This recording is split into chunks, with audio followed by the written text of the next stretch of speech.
RPMA members, and welcome to, well, thank you for tuning into this webinar, which is called The Art of Negotiation in Property Management. So I just thought I'd kick off, why did we choose this topic? Why did we think it would be helpful for members? Well, I think as property managers, basically in every corner of our roles, we are negotiating. So probably the first thing that I think of when I think of negotiation is when we're signing up a new client. These days, they often want to negotiate our fees. Another example is maybe negotiations with tenants. So, for example, when you're dealing with a property that's empty at the moment and you've got a potential tenant, you might be negotiating with them to bring forward their start date. Also, another one that I can think of is owners wanting to sell their property and their tenants are currently on a fixed term tenancy and you're looking to break that tenancy. Rent increases, negotiating with contractors for preferential rates. The reasons just, the examples just go on.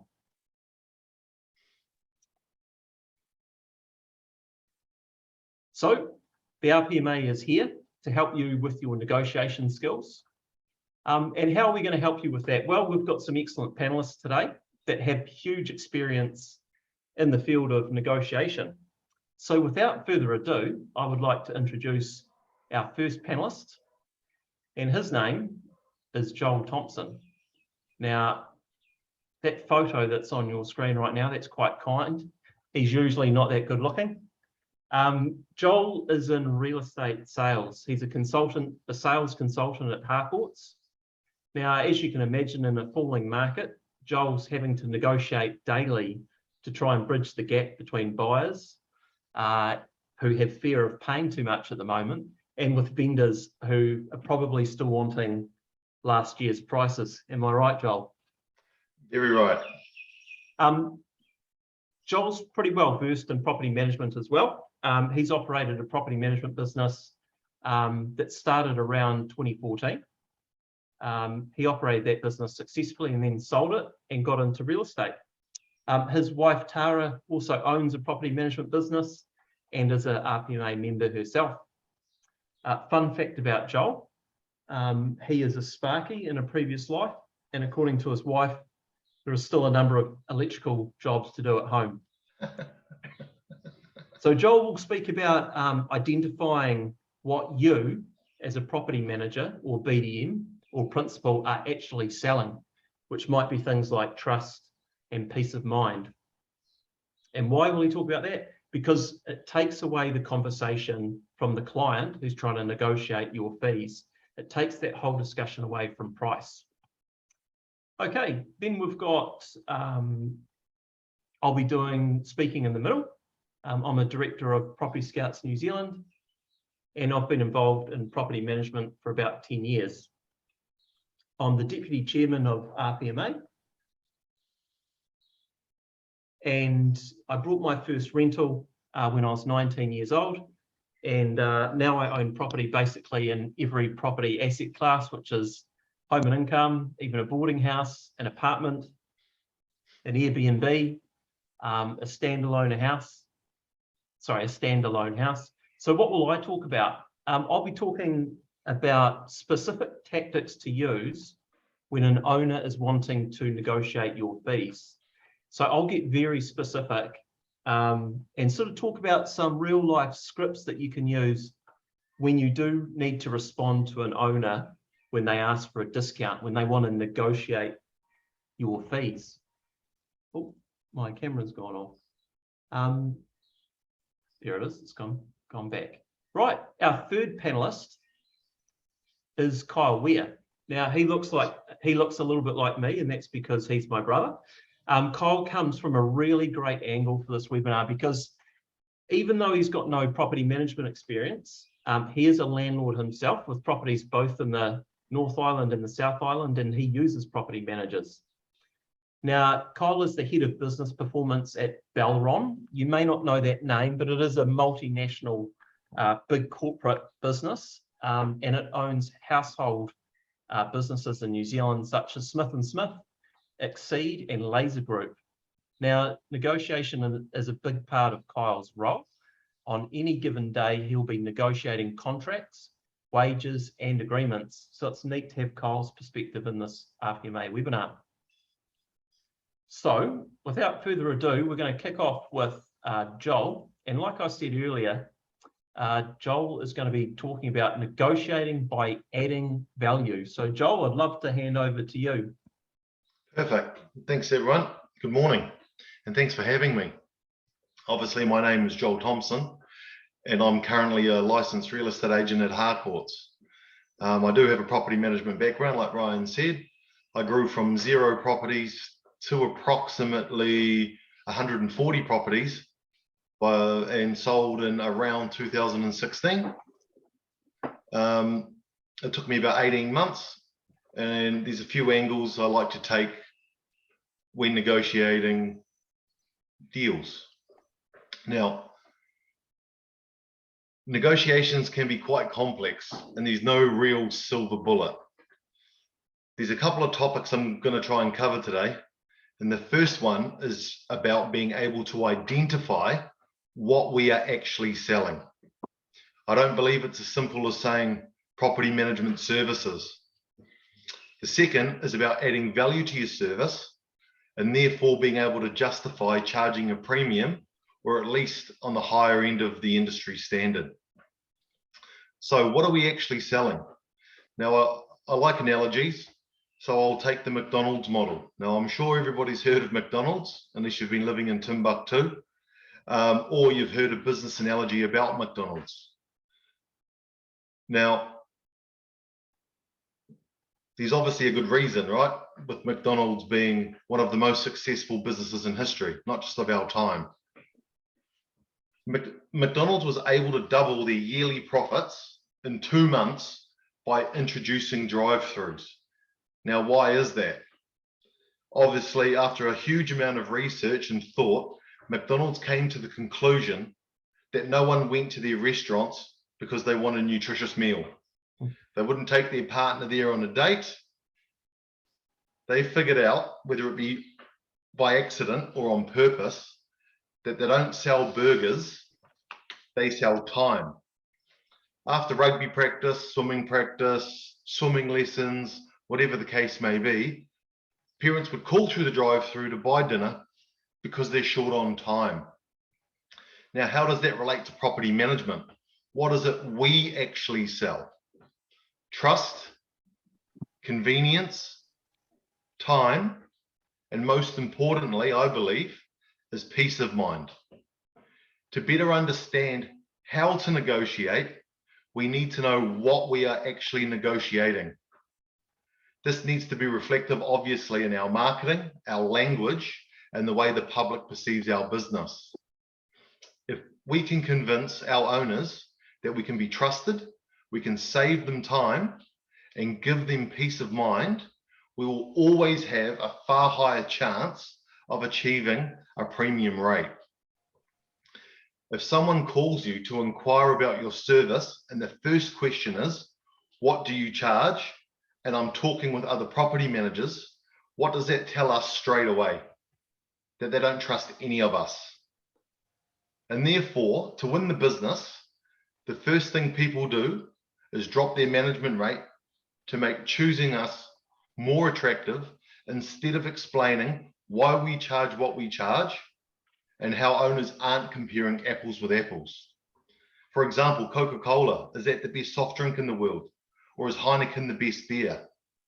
People trust them, and people know what they are getting when they purchase them. Now, the word cheapest, it's a terrible word. I'm not a big fan. I don't believe anyone chooses the cheapest. All people choose the best value, even if it's perceived value. And the first step in being able to charge what we're worth is by being able to convince our owners that we're not the cheapest and we are the best value. Which brings me to my second point, which is adding value to our business and fee. Another analogy, like I said to you earlier, because I like analogies, we could walk into a Ford dealership and buy a car for $50,000. It drives good and it gets us from A to B, no problem. Or we could go into Mercedes-Benz. We could buy a car for $150,000. It also drives good and gets us from A to B. But why is the Ford cheaper? It's quite simple. It's an inferior car. When a potential owner asks and says, "You're too expensive," ask them compared to what? But such and such property management will do it for 2% less. The answer is, of course they will. They're an inferior product. Obviously, it's not enough to say that they're inferior or you're superior. You obviously need to explain why they're inferior to you or to us. And depending on our business model or the size of our business, those reasons will differ. You'll need to explain points of difference, and then you're not the average property management company. One of our points of difference could be that we've invested heavily in technology, making it more efficient, lending our time so we can spend more time working on their property. We could offer a guarantee, a rental guarantee, or a vacancy guarantee. If you're a smaller business, you could boast your boutique, owner operated. That could be considered a strength. We've got skin in the game. Likewise, being a large organization with lots of resources and experience is also a strength. You don't deal direct with the business owner, but we have well-trained and experienced staff. A common saying is, the captain doesn't serve drinks on the ship. He's too busy steering the boat. Another point to consider when negotiating is that we need to come from a place of strength, which I call the 3 I's. Information, information, information. And what does that mean? You can customize any pitch or any presentation to suit any target market if you have all the relevant information. How do we know what owners want in a property manager if we don't ask them? For example, have you used a property manager before? What did you like or dislike about their service? How was their communication? What could they have improved on? And the question I believe, which helps convert a high percentage of leads, is, Mr. and Mrs. Owner, what are the qualities you are looking for in the property manager you choose to represent you? Now, I'll say that again. Mr. and Mrs. Owner, what are the qualities you are looking for in the property manager you choose to represent you? The best part about all these questions, and the last in particular, is that the owners give you the answers. So when you meet them, call them, or however you interact with them, you will have all the information around what they think is important, what they prioritize, and structure your pitch around their belief system. Once you've done that, you automatically have built rapport, a small amount of trust, and a sense of responsibility, allowing you to justify a fair management rate. If you feel that you're getting nowhere and these particular customers are only focused on price, be brave, walk away. Unfortunately, we aren't prepared to cut corners or use inferior systems. We value our service too highly. In the early 90s, another analogy by the way, Harvard University did a study on 17-year-old boys and girls to determine which of the sexes had the power balance in a relationship. Why they chose 16 and 17-year-old boys and girls, I have no idea. But it was concluded by the study that it was neither the boys or the girls that had the advantage, but the party that had the power was the party that was prepared to walk away. Sometimes, whether it's against our better judgment or not, it is actually better to pick up properties second time around when the owner has had a bad experience and unfortunately a bit of a reality check. what I would say is, if I felt that I was at a dead end and the property was going to get managed by somebody else, I would say, I would explain how I was happy to be number two. I would wish them all the best. And if the company they choose ever lets them down, I would love the opportunity to manage their property in the future. Now, don't get me wrong, that's definitely a last resort. None of us like to lose business. But if you're at a dead end, it's a far better option for you and your business to leave the client with a lasting positive impression. Mm. You will be surprised how many come back in the next 3 to 6 months, and you know that it will be a full management rate. Mm.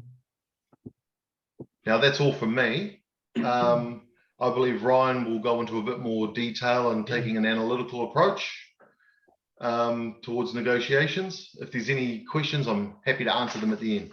Thank you very much, Joel. That was brilliant. I agree with you. I think in some cases, property managers can be a bit too quick to discount rather than, and this is what the point you were bringing up, rather than assert or explain what their value is, because it's seen as the easier road. Oh, I'll just discount, rather than actually taking the time to explain the value. And I liked your part about where you explain sort of what makes us different, like our vacancy rate is really low, or you could call it your occupancy rate, or your rental guarantee, or your vacancy guarantee, or you could explain that we've got low staff turnover, or all of our property managers are qualified and we belong to the RPMA, and all those sorts of things. So all of those things sort of add up to a pretty compelling case, and it takes it away from just price. The other thing I really liked about that was walking away. If they really drive you down on price and you can't convince them of their value, let them go to the cheaper agent, but stay in touch with them, because ultimately, if you stay in touch with that client, there's a really good chance that they'll circle back to you after a bad time with the other property manager, and you'll get them at full fees the second time round. So yeah, really loved what you had to say, Joel. Thank you for that. So now it's my turn. I'm going to talk about how to negotiate full fees with your clients. Like I said, clients are out there driving property managers' fees down by negotiating. So we've got to really get good at negotiating our fees. So as you might be aware, the sort of profit margin, generally speaking, across our industry is about 20%. It's not that high. So if your sort of standard management rate is 8% plus GST, that means that our profit margin, your profit margin, is about 1.6% of that 8%. So if your clients negotiate your rates down successfully by 1%, even though it's just 1%, it's actually reducing your profit margin down to 0.6 potentially, which is a drop of 60% just by allowing that 1% drop. Not only that, but if you discount your fees, what it leads to is you'll have to manage more properties for the same amount of money. You'll be able to spend, and when you're managing more properties, what does that lead to? Less time with your family, more time at work, and less time doing the fun stuff. There's also an imbalance as well where I feel the client wins, because if you're anything like me and many other RPMA members, you don't cut corners. So even though the client's getting a cheaper fee from you, they're still getting 100% service from you, so for your efforts. So it feels to me like with that situation, the client wins, but you lose. So it doesn't seem very fair. So my tips, and Joel brought up some of these, know how to justify your fees. So have some scripts ready. Have some scripts ready and practiced regarding what to say when an owner tries to drive your fee down. Another thing is know, and this is brought up earlier, know your points of difference. Be able to confidently differentiate yourself away from price. A lot of your competitors will undercut you because they can't compete with your service, so they will undercut you, so they are trying to compete on price. So be aware of that. Right. So let's deal with this scenario where an owner wants to negotiate your management rate. What I think a really good tactic can be is to talk about the effective cost. So not just the management fee, but all the other things in the mix. So what I'm going to do is I'm going to take you through a real life scenario where I was dealing with a potential client and I went in there at a standard rate, and then that client was approached by another property manager offering really low fees, and how I was able to win the deal, negotiate with the client for us to get full fees. So what I like to do is I like to bring out a little spreadsheet so I can show them what the effective cost is, which will be revealed soon. So her property was worth $500 a week in rental. So if it's rented 52 weeks of the year, it's $26,000 a year. And we assumed about $2,000 would be spent on maintenance.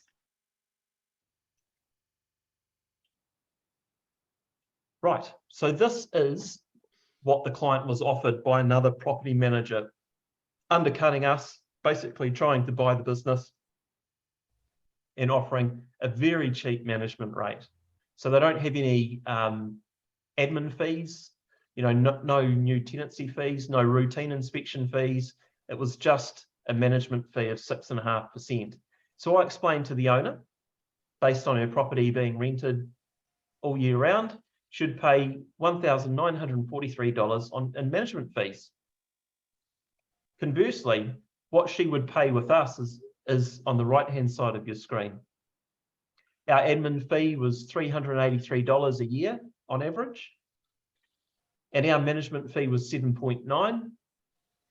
Routine inspections would be about $230 a year. So the total management fees are nearly $3,000.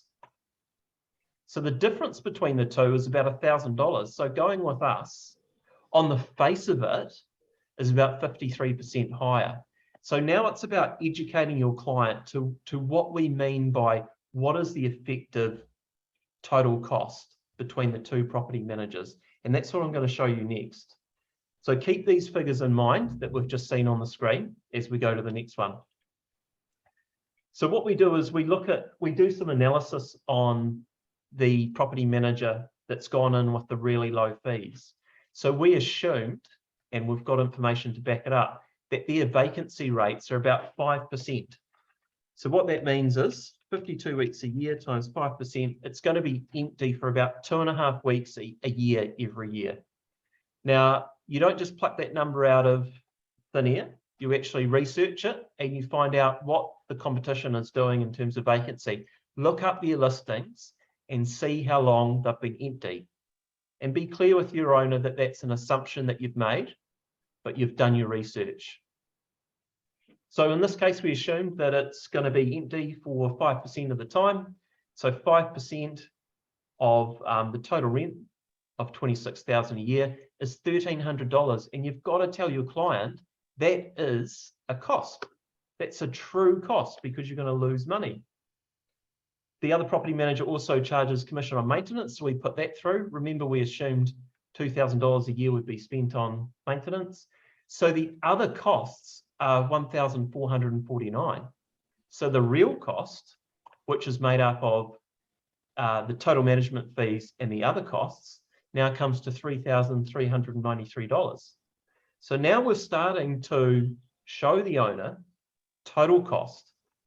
Right, conversely, let's look at how much we were going to come in at. We have numbers to back up that we run at 99% occupancy. You should provide that information to the client to back it up.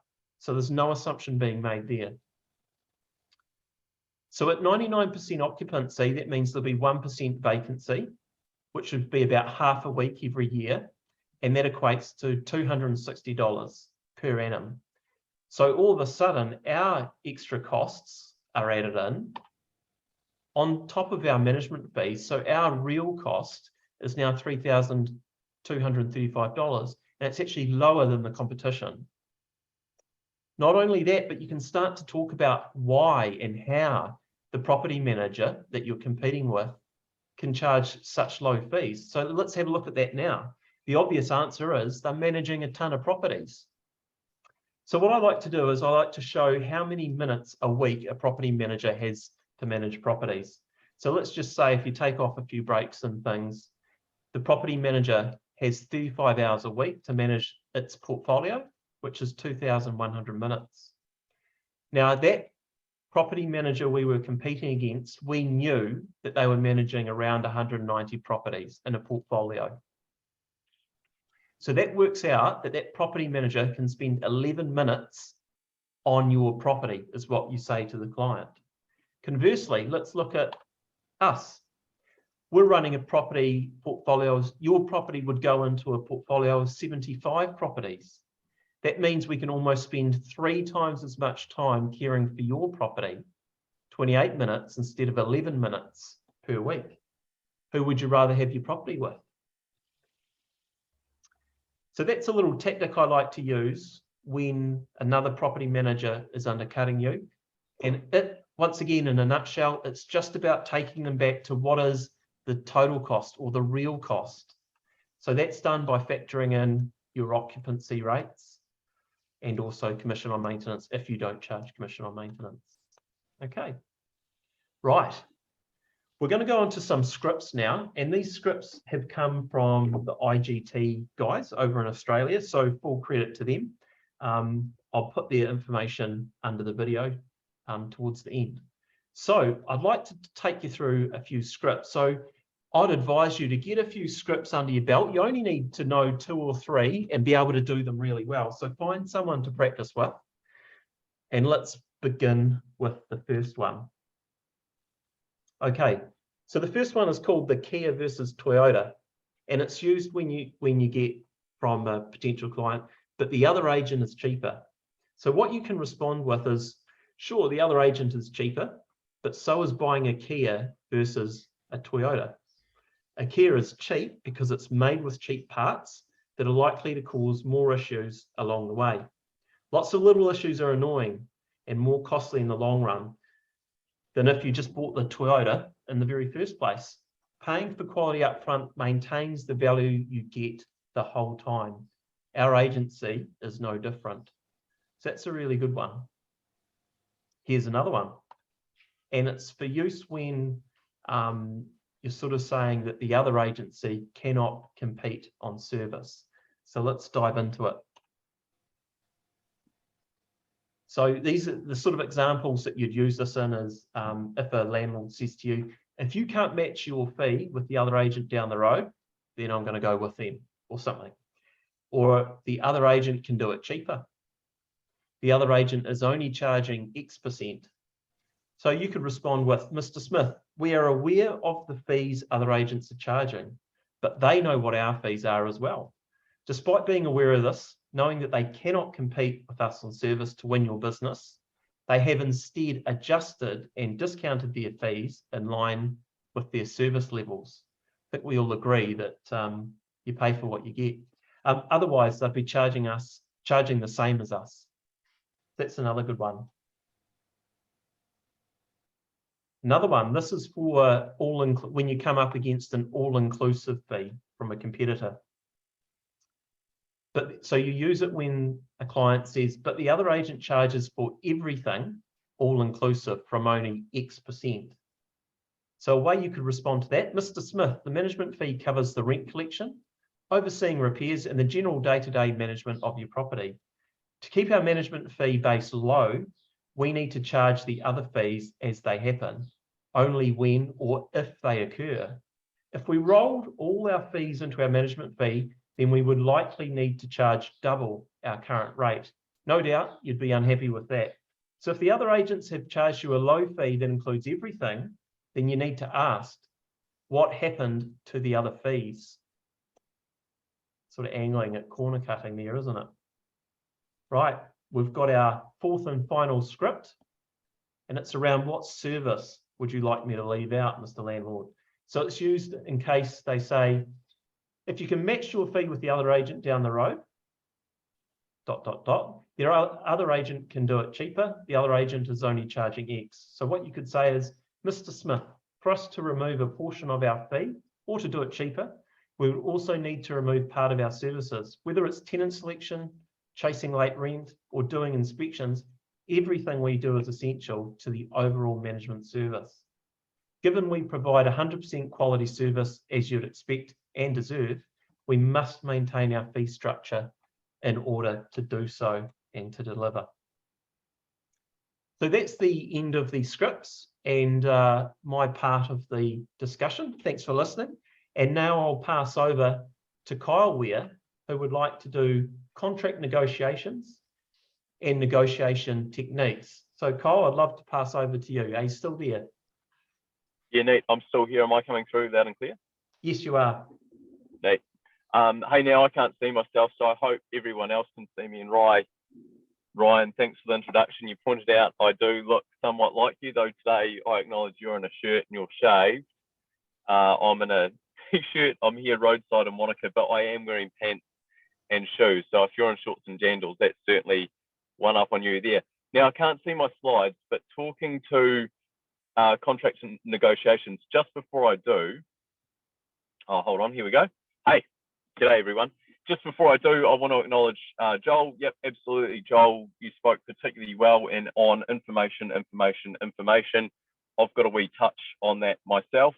I'd like to have touched on, you know, if you're comparing apples with apples or apples with oranges, and Ryan, your scripts came through particularly well as well, I thought, and certainly with other property managers in your business, that's really important to arm them with. Something I'd add to that, and it's not a slide that I've got here, but it's something from a negotiation point of view, negotiating, that is called a calibrating question. And that's where you've got someone coming back to you proactively saying you're at 10%, old mate down the road's at 8%, and they're actually back to you because they recognize the value that you offer. And something you can do there with regards to those calibrating questions is, instead of talking to them about the things that you do differently or do better, you can ask them yourself, why are you back here? What's got you talking to me again? Or why is it important that you talk to me about my price? Because what they'll start to reveal to you in those calibrating questions is they're demonstrating empathy with your scenario. They know you're more expensive, but they know that there's value behind that. So you'll find that you might be in a scenario where you don't need to tell them. They'll start to reveal themselves to you and the things that they find quite important to your service, and that builds the value that Joel talked to earlier. So that's just something I noted there, and that's a good introduction to where I'll talk. And through Ryan making an introduction to me, yeah, absolutely, contract negotiations. I'm a business coach and support manager across 2 national franchisees. We've got 150 units or franchise businesses in New Zealand, and that sees at any given year on five-year terms, 30 contracts coming up for renewal each year, and that does see a lot of negotiation. And for right or wrong, you want to see standardized contracts, but there's always going to be special conditions. It's about minimizing those, and where they do come up, making sure that both parties get what they want. So that introduction slide there, that's me. You might need to squint as I do, but that's a presentation and a MC event that I had the good fortune of doing, and that's yeah, it's maybe a smaller photo than I appreciate if you're on a phone, but that's me there. Ryan, can I have the next slide there, please? Neat. So just to recap there on what negotiating actually is, it's every time 2 or more people want different outcomes from the same situation. People have bias and really negotiate rationally. What I want to do is talk to that point. You go into a conversation with someone and it might be about prices, it might be trying to get your toddler to bed, it might be trying to get a deal on a hoodie in a clothing store. But what you've got to recognize is people think fast and they think slow. And the default that we have is to think fast, or to have those biases whereby our brain takes a mental shortcut, but it's not often the most rational discussion or decision someone's taking. And what I'll do to emphasize that point is, how often have you been in a meeting or a negotiation where you've provided or given an answer, and then some 60 minutes or 2 days later, or you've woken up at 4 o'clock the next morning and gone, I've got a better answer to that.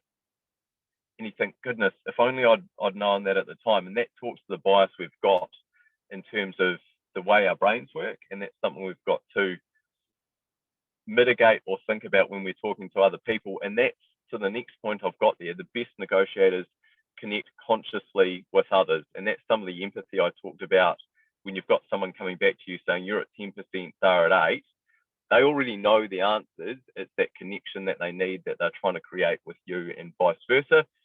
And then lastly, to that point, you've got what they want, right? And you're only asking for what you want in return, and that's that win-win scenario you want to create in a negotiation. Right, next slide. So those contract negotiations I talked about just before, you've got to be absolutely clear in the intent, not of the contract or the negotiation itself, but of the clauses in that agreement. Now, if you've got a clause which isn't serving a purpose or isn't clear in its intent, you shouldn't have it in your contract, right? And you know, certainly what's scarier, a 50-page document or a 2-page agreement. So you've got to think about those things which are vital to you in terms of what you want in a negotiation, but what might be superfluous to someone else. So be clear in the intent, and if it doesn't have one, there's no purpose, take it out. That again talks to the second point, relate clauses to purpose and legislation. Certainly there are clauses there that are required by legislation. Just be clear on that legislation and why it's there and how you can explain that in plain language to your landlords or to those people for whom you're negotiating with. Use special conditions sparingly, don't be bespoke. When I say don't be bespoke, the more work you create for yourself by having bespoke conditions, the harder it's going to be. And Rye spoke to time earlier. We know property managers are time poor. And if you're back in the office adding clauses, deleting clauses, there's no real value for that unless it applies to everyone, right? So if someone's brought up a great point, take it on board, go away and consider it. And if it's applicable to everyone, add it into all your agreements or take it out of all your agreements, but make sure it's not bespoke. Explain in plain language I've touched on. Have FAQs, and that's very similar to the scripts that Ryan's spoken to. Have those commonly asked questions which you've got out of the box answers to, and always discuss face-to-face. And when I say discuss face-to-face, you can't pick up body language or tone in an email, and absolutely those chances aren't always there to discuss face-to-face, but given the opportunity, you will pick up those nuances and those things that people are telling you outside of the verbal cues that they give you. Right, next slide, thank you. So I've got a small number of slides here, it might be 4 or 5, and I talked about calibrating questions before. Here are a number of negotiating techniques that I want to talk to that have served me well, but are also drawn from industry best practice or even in some instances research or demonstrated results. So listening to hear, not to respond. It sounds really obvious, but how often have you been sitting there, even listening to me now going, but Kyle's got something that he wants to bring up. I feel like what I've got to respond with is more important. So you start fidgeting, you start to see yourself feeling a little bit frustrated and you think, goodness, they keep talking, but I've got a response I want to make. So see as best you can, quiet that and demonstrate that empathy with active listening and making sure that you're listening to hear. That tactical empathy that I talk about there, it's hearing what is behind the word. So Kyle's saying something to me or the landlord's saying something to me. What's he not telling me, or what's he actually trying to convey that he can't with his words? And that's to the point, listen for what's unsaid. And I've got what I feel is a great example there. You might do it, let's say you've got a pushy salesman coming to talk to you. How often have you said yes, or I'm fine, or you're right, to close that conversation off, simply because saying no means that they're going to continue pushing their sales agenda to you. So you agree and say you're right, or yes, I agree, I'm fine, thank you, when instead what you're actually listening for is that's right. And that's agreement between two parties, and that's the empathy I talk about as well. Right, next slide.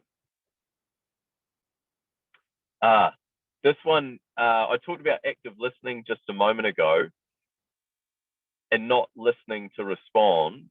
Mirroring can really show that you're building that trust with people. And I think it was Joel that spoke about trust as something that creates value. So what mirroring does is it makes people feel heard and it shows you understand and are similar to them. So it helps with that rapport particularly in the early stages as well. And how to do it, I've got there repeat their last 3 words. It's not necessarily their last 3 words, but it might be the 3 most critical words. You can reframe that almost as a question, and what that'll do is they'll reword their statement, giving you more information. So if I was talking to a landlord and they said, I find you too expensive, you might say, phrased as a question, too expensive, or you think I'm too expensive, and just let them elaborate, and that's going to have them give you more reason for why they find that the case.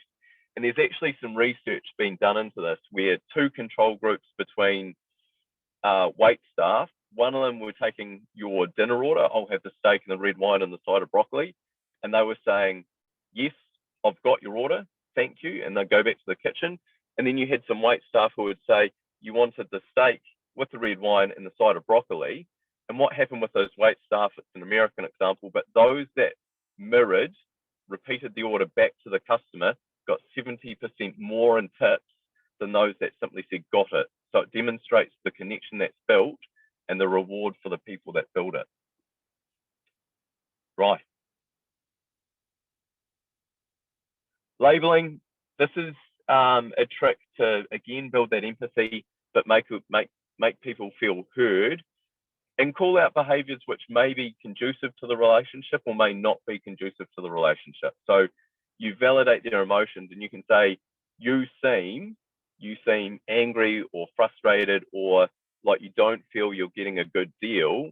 And actually it calls out something which they're unable to say themselves, brings it out into the open, and it diffuses negative feelings. It addresses those underlying emotions. It demonstrates empathy, but it also moves the conversation forward. So that's a neat wee trick. And again, just a point on this is, say you seem, rather than, and I've got it there, it looks to me, what you're trying to do is avoid I statements. And an example of an I statement there might be, I feel that, because by using an I statement, you're actually detracting or almost shocking them away from themselves again, and you're bringing it back to you. So if you can avoid saying I, it keeps them in the moment and gives that real feeling that they're being heard and that the negotiation's working in their favor. Now, I think this is the second to last slide, and you know, this was emphasized to me when Joel was saying there are instances where you'll need to walk away, and you can say no. And what it does is it actually gives you some autonomy, it gives you control, and it gives you space to try and persuade yourself, because what you've actually done is you've given your landlord your red line. They might do that as well, right? So you might say, my property management fee is not 10%, but it's 12%, and they'll say no to that. But actually what they're doing is they're giving you an opportunity to discover what they need again. So often we're afraid of no. No in a negotiation is a really good opportunity to find out more information. You can also be a little bit sneaky in how you use it, because if you're finding that people aren't giving you the information you want or the opportunity you need, you can phrase a question in such a way where they avoid saying no, because people have an aversion to it. They don't want to tell you no, they're uncomfortable with it, they'd sooner be telling you yes. So I've got an example of a question. I said it was cheeky, but are you ignoring me? They don't want to say no to that, though they are, or can you afford it? No one wants to say no, I can't afford it. So they're going to find another way to tell you or give you that information. And disagreement shows people's real desires. Yeah, now this, I think, is the last slide for me. There's a couple of other tips, and I'm just checking a couple of notes I've got as well to make sure I'm covering everything off. There might be a few things I add to the slide, actually. Time, and you know, I gave an American example as to the wait staff before, but time can be used for your benefit. And again, in this instance, you can be a little bit sneaky from a negotiation point of view as well. So deadlines are arbitrary, and there's an example I always go to that there's only ever been one, it's a bit of a dark scenario, but there's only ever been one hostage killed by a kidnapper on the first deadline they're given. So pay me my money or I'll dispose of Kyle at midday today. there's only ever been one instance where that deadline's been met by a hostage taker. So if you take that analogy and think someone needs you to be back to them by 5 o'clock today, if you're communicating with them and negotiating with them, 5 o'clock is only an arbitrary timeline. However, you can use it yourself to create some urgency. And I've actually got the note there. Have the other party feel like they're going to lose something in the future if they don't meet your deadline. So you can use it two ways there, right? You can use fairness to say, early in the negotiation, I want to give you what's fair. And that actually frames you as a bit of a savior in this regard, see it as a two-way thing. But towards the end of a negotiation, you can say, I only want what is fair. And what that actually does is it makes them feel like they're not being fair themselves and reframes their position to your benefit. So that's something you can use. And then Joel talked about information. And I've said here, never, ever overvalue your experience and knowledge, because there will always be something you don't know and unknown. And that's to the point about information. Ask those questions to get you that which you want. Don't go in assuming you know everything. Now, if I can, Ryan, how am I going for time? 1 more minute? Yeah, you're fine. Nate, thank you. I just want to talk quickly about positioning your, and we know this in a negotiation, right? Very, very rarely do you ever want to be the first person to put an offer on the table. However, if you have to do that, make sure it's an anchor which presents a situation for which you can work back from. And the rule of thumb in that is at 65%. If you're making an offer to buy something, more often than not, you're offering 65% in the first instance for what you're willing to pay. Now, if you can get someone else to give you their offer first, in terms of your management fees, for example, what you want to do is have them open first, because they might actually give you a figure that's greater than what you're willing to accept, right? Now, in those scenarios, you're onto a winner, and you might continue to do a little dance. But the other way to do that is to think about how you can get them to see your position as quite reasonable. And there's actually 6 steps to that. And save talking you through all of them, the last thing you can do is that 6th step is come to something for which you both agree on, but as a gesture of goodwill, give away something that you're willing to give away anyway that doesn't have a monetary value. Now, from a property management point of view, you know, you'll be able to think about those sorts of things that will be important to your landlord, that's not quite as important to you, that doesn't cost you money, but shows you, paints you in a particularly great light. And again, I talk to that empathy, that building of that relationship that you've got with your landlords, that's going to serve you really, really well into the future. So that anchor, that positioning, and then that 6th step of a free gift, for want of a better name, and it doesn't need to be tangible, is a really neat way to wrap up a negotiation too. So to that point, those are the slides I wanted to talk through, and there's some tips I've got. Oh, thank you, Ryan, for bringing that up.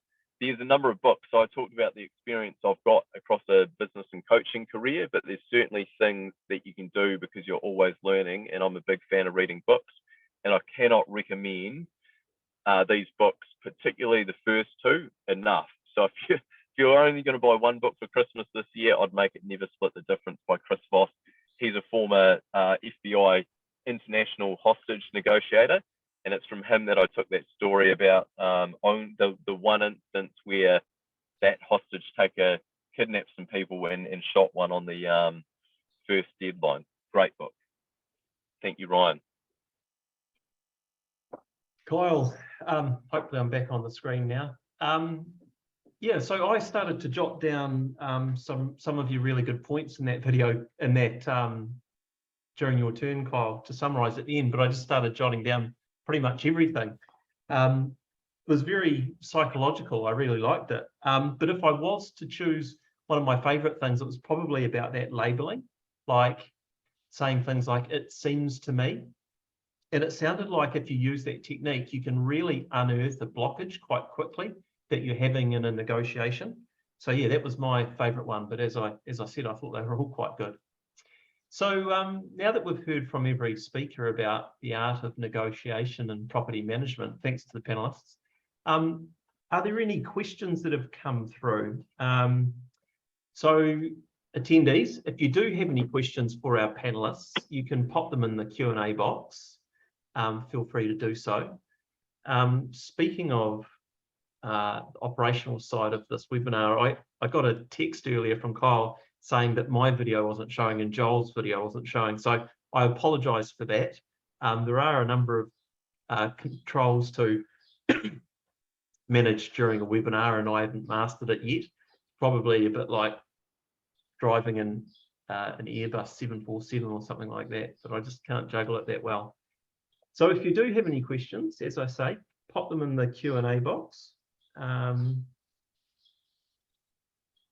or forever hold your peace. Quite a diverse sort of number of topics we've covered today. Well, one topic, but coming at it from various different angles. So thanks, Joel, for all your analogies to McDonald's and things. And Kyle, yeah, your psychological stuff. And then I was sort of chipping in there with sort of real life scripts that we can use. By the way, I got my scripts from this. It's not doing a very good job because I've got the blur on, but it's called PMV Script Secrets by Darren Hunter. Yeah, I'll hold it up there and it doesn't blur. Right, we have a question here. So thank you for the question, Kim. So I'll put this to the panel, and Joel or Kyle, just feel free to call out with the answer if you like, or with your opinion on it. So Kim says, how would you suggest responding when there's an email asking for fees, but no phone number to call? Would a panelist like to have a crack at that? Personally, I think if you receive an email like that, you send an email back asking for phone numbers, because there's just far too many qualifying things you need to get across of how valuable your fee is, and you would prefer to do it over phone. If they don't come back to you with a mobile number or a landline number, I would say that they're a time waster. Thanks for that, Joel. Kim, I've actually got a script for that. So playing true to my role in this webinar about scripts, I might, if you flick me an email after this, I'll respond with the script that we use to sort of take care of that situation where someone is literally, and it works for a phone call as well as an email, where someone just says straight up, hey, what are your fees? And it sort of repositions the conversation. I won't try and dig that script out now because it'll take too long, but I will send it on to you. So I'll give you my email address. Right, any other questions? Let's see, no other questions. So I just want to say thanks to the attendees. Thank you for being members of the RPMA. I hope you found this webinar on negotiation helpful. And a big thanks to our panelists, Joel and Kyle, you've been great. So everyone, that is farewell for now. Enjoy the rest of your Wednesday and enjoy the rest of your week. Take care and we'll see you next time. Nice one. Thank you, Ryan. Thank you, Joel. Thank you, See you guys. See you later. Cheers. Peace.